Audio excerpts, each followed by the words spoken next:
And Saskatchewan Premier Scott Moe joins us from the Calgary rally site on the Stampede grounds. Premier, you were part of this list in a letter warning the Prime Minister national unity is at peril if he pushes through on these two bills. The Prime Minister says you're being irresponsible for going that route. What's your reaction to that? Well, I would say they're his policies. They're his government's policies with respect to Bill C-69, the No More Pipelines bill, Bill C-48, the No More West Coast Tanker bill. These are policies, very divisive policies, I would add, that have been put forward by this federal government. They've had the Senate has weighed in with respect to over 180 amendments on the one bill. The Senate committee has weighed in and said the other bill should actually go away.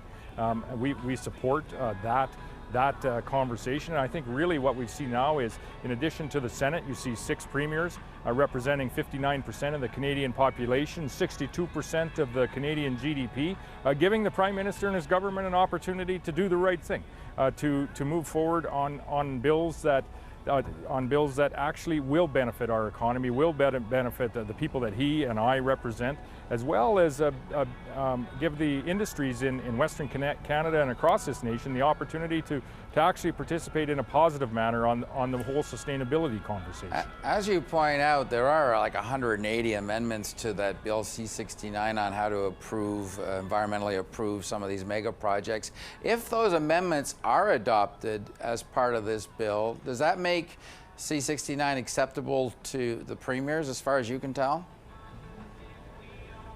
Well, it certainly isn't a perfect bill in its original form, as we have 180 amendments that have been forward. We have always said actually the bill should just go away because of the flaws that are in it. With respect to the over 180 amendments that have been put forward on the Senate's effort to traverse this nation to ask for input on the bill, we would say this is the best of a bad situation as we move forward, and the federal government should listen to the Senate. They should listen to six premiers representing 59% of Canadians across this great nation. This is an opportunity for us to move away from the divisive bills, the divisiveness that we've seen introduced by our federal government, to a much better place.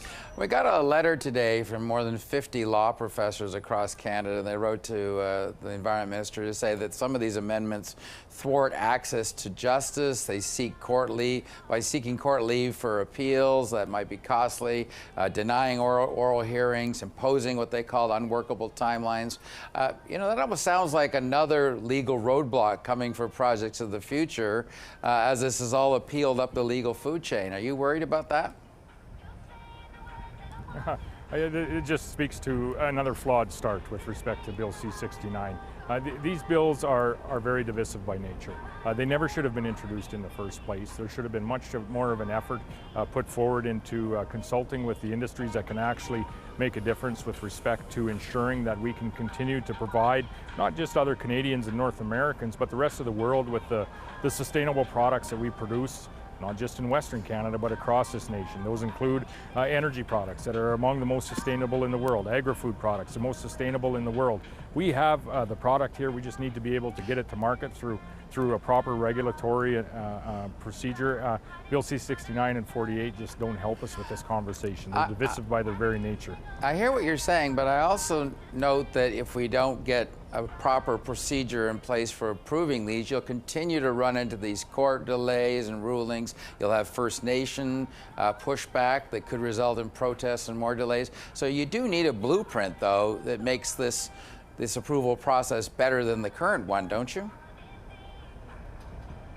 We do. We do need to continually improve our environmental regulations, not totally rewrite them with a flawed piece of legislation. And that essentially is what Bill C-69 is, a rewrite, a much poorer rewrite of the existing legislation that we've been operating on. Now, notwithstanding, there are some improvements that needed to be made to the existing legislation, and due to the introduction and ultimately Bill C-69 moving its way through the houses of government, we are now faced with a situation where we have over 180 amendments that we need to consider if this bill is to go anywhere.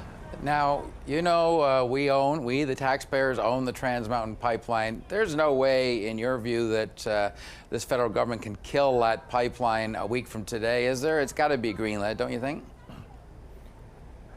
That we're hopeful for a positive outcome with respect to TMX, is it ultimately will increase our access, providing our sustainable Western Canadian energy to the world. It's also part of a broader conversation on how are we actually going to provide Canadians with this sustainable product, create jobs in places like Fort St. John, New Brunswick, create places like Quebec and Ontario. Have that broader conversation about supplying our products, not only to North Americans, not only to Canadians, but to people all around the world. And TMX is the very start of that conversation, and we're looking for a favorable outcome. One last question. What do you think? Jason Kenney yesterday announced his plan to help First Nations buy into projects like these pipelines.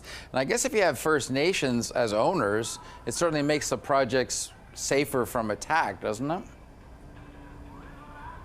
We most certainly need to engage all Canadians, including and in particularly First Nations Canadians and communities in the broader economy, whether that be pipelines or whether that be historically in the province of Saskatchewan. We have very much included our First Nations communities in our forestry industry, to the point that we have a higher percentage of First Nations individuals working in the forestry industry in Saskatchewan than anywhere else in the nation. And so this is a win not only for those people working in the industry, First Nations or otherwise, but it's good for the communities, and it's something that should be a conversation that should be happening industry-wide, not just in the energy industry. Okay, good point. Thank you, Scott Moe. Appreciate you joining us.